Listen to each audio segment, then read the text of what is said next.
about me is that I'm incredibly old. And I know that I'm not going to be able to keep doing this much longer, although I've been saying that for a long time. This is the history of our industry. We hear a good story. My last session for the day at the, my last session for the first day at Global Scrum Gathering. I've got my notes here just in case I forget. It is on an individual that I first had the opportunity to listen to, and her name is Linda Rising. And this is an individual. She starts it the same way she did it before at Triagile last year, where she said, "Hey, if you notice, I'm very, very old." And everybody seems to enjoy that comment. And indeed, she is old. If you look at her, she is old. With that age comes wisdom. And it is something that it's the theme of the talk that she gave today, right? This grouping, the session groups under what we call thought leaders. And it's very provoking. So in this session, she is provoking our thinking. She is challenging us. She's challenging Agile. She's challenging Scrum. She talks about experimentation.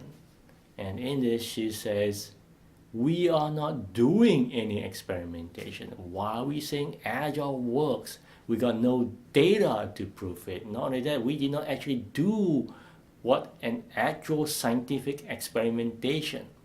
All we have is what somebody told us. It's a story, a case study that somebody did. It's just merely a story.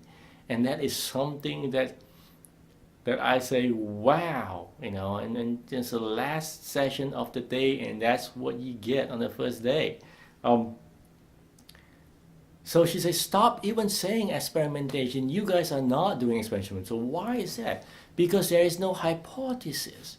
You have no hypothesis, you have no control group, you don't have all the framework that make it what we call a scientific experimentation. So don't call it that. So what do we call it? What does she call it? Let's be honest, that's what she says. Let's be honest about it. It is a try, it is a test.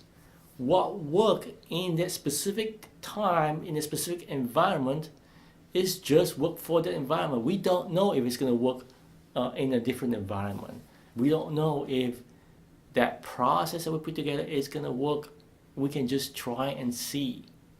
And it's something that I think I talked about this a while about the agile mindset, right? It's something about how we should be trying things. And I use, I think I've run some session before where I used the marshmallow challenge to talk about the agile mindset, to talk about the heart of agile, where we collaborate, deliver, inspect, and adapt.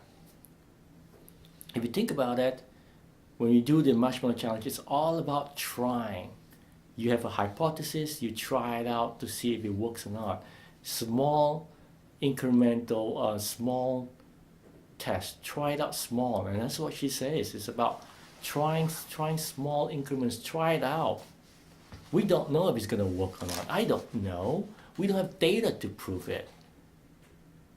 But it went on to mention that managers love data. That's one way for them to be convinced that this thing is going to work. So it's very thought-provoking in my mind, and which is really good. We should have a hypothesis. He talked even about A/B testing.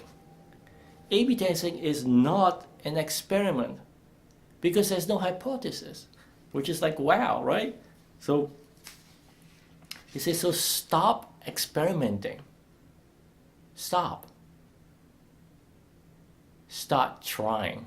And that's what she's saying. Start trying. We should be trying. It's not about the failure. It's about what you learn. The learning is more important. So this is something that I think I need to adjust. I need to stop saying experimenting. I need to say, let's try. When somebody say, how do you know? I don't know. It's something for me to learn, something for me to make sure that I can remember that says, hey folks, I don't know. This works for me in that environment. What you're saying, let's try. Can we try?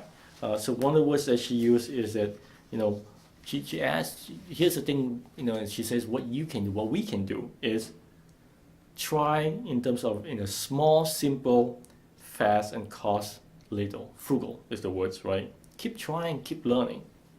What do we learn? Trying to make it small, you know, small so that, you know, so that it doesn't cost us that much, right? So do that.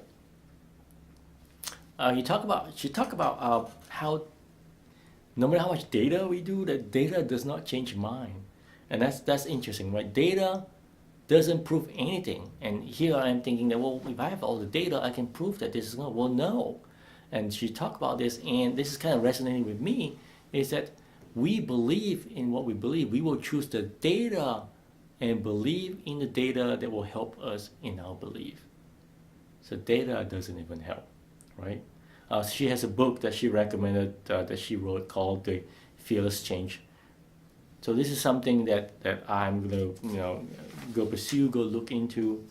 When we're doing what she called tries or tests, you know, do it in time box, right? Make sure that, you know, you do it in this short time box.